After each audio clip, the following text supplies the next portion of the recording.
দিল্লির ইন্দিরা গান্ধী আন্তর্জাতিক বিমানবন্দরে যা ঘটল সেটাকে নিছক ইমিগ্রেশন বিভ্রাট বলে উড়িয়ে দেওয়া কঠিন।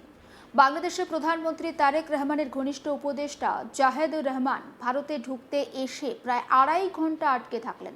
পরে অবশ্য দিল্লি তার প্রবেশের অনুমতি দেয়, কিন্তু ততক্ষণে কূটনৈতিক অস্বস্তি তৈরি হয়েছে। অনুমতি পাওয়ার পরও তিনি ভারতে না ঢুকে কলম্বো হয়ে ঢাকা ফিরে যাওয়ার সিদ্ধান্ত নেন। ঘটনাটি আপাতদৃষ্টিতে ছোট, কিন্তু দক্ষিণ এশিয়ার বর্তমান ভূ রাজনৈতিক বাস্তবতায় এর যে রাজনৈতিক বার্তা অনেকটা বড়। কারণ প্রশ্ন শুধু একজন উপদেষ্টাকে বিমানবন্দরে আটকে দেওয়া নয়, প্রশ্ন হলো বাংলাদেশে বিএনপি সরকার ক্ষমতায় আসার পর ভারত কি তাদের প্রতি আগের মতো আস্থা রাখছে, নাকি দিল্লি এখন নতুন ঢাকার প্রতি আরও সতর্ক, আরও হিসাবি এবং আরও কঠোর অবস্থান নিচ্ছে।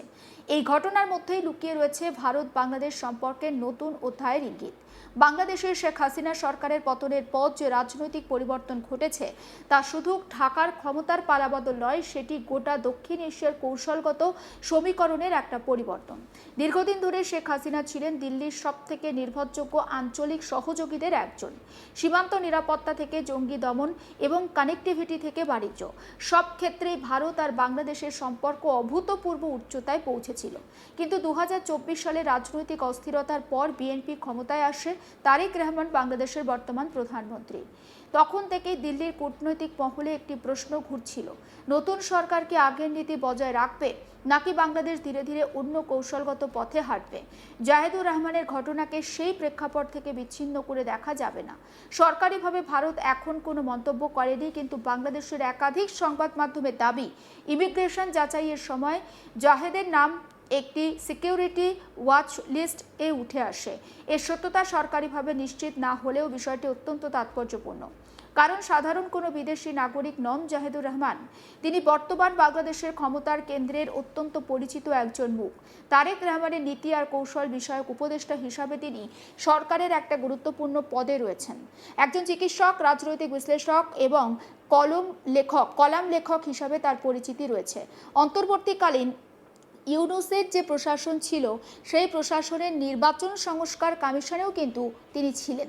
অর্থাৎ তিনি এমন একজন ব্যক্তি যার যাতায়াত, বক্তব্য এবং রাজনৈতিক অবস্থানকে ভারতীয় নিরাপত্তা সংস্থাগুলো গুরুত্ব দিয়েই দেখে।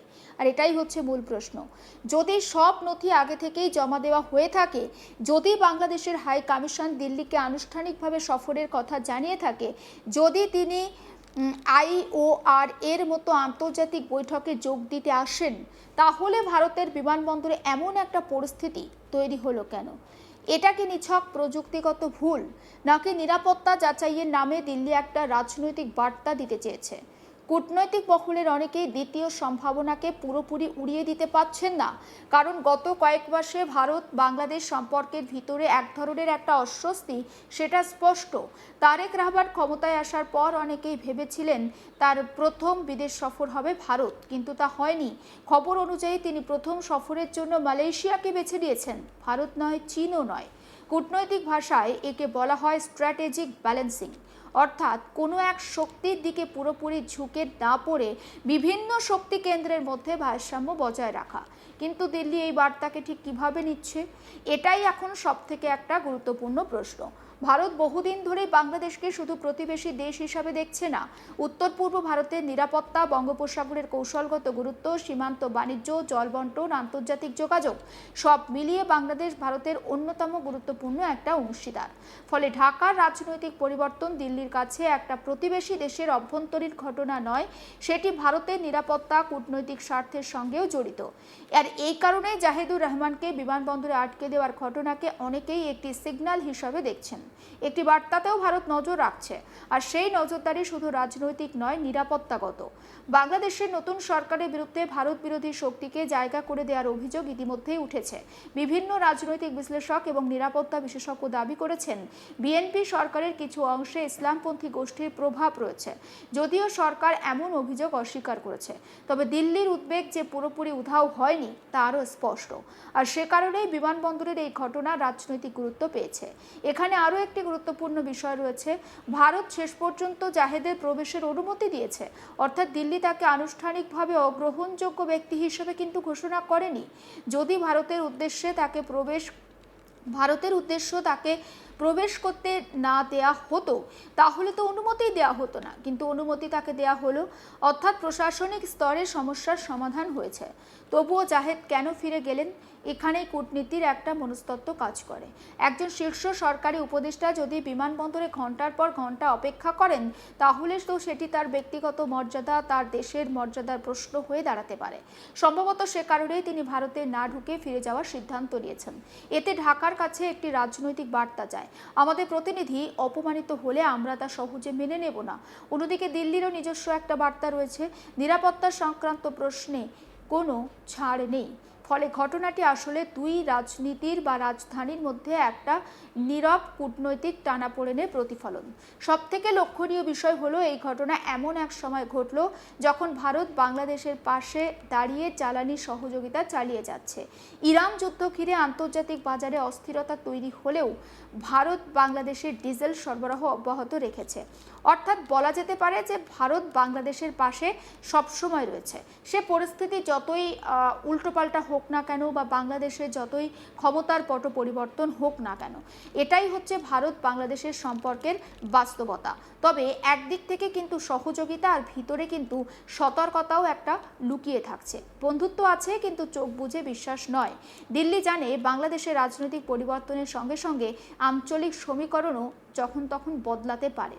আর ঢাকাও জানে ভারতের সঙ্গে সম্পর্ক খারাপ করার মতো অবস্থায় তারা নেই।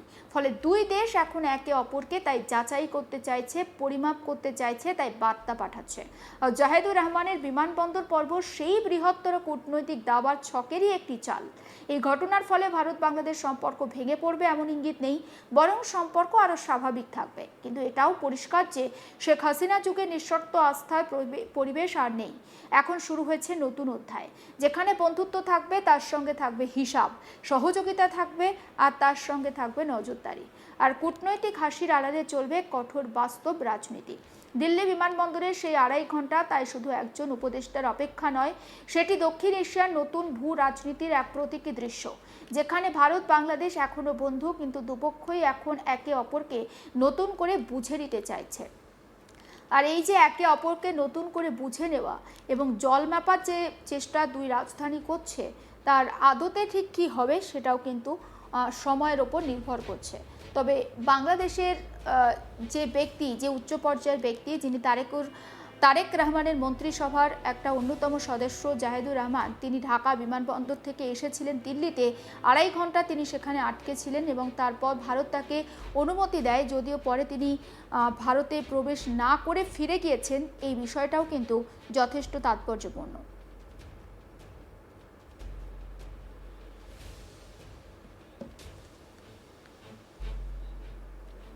সমস্ত আপডেট পৌঁছে দেবো আপনাদের কাছে, নজর রাখুন। আজ তাক বাংলা সাবস্ক্রাইব করতে ভুলবেন না।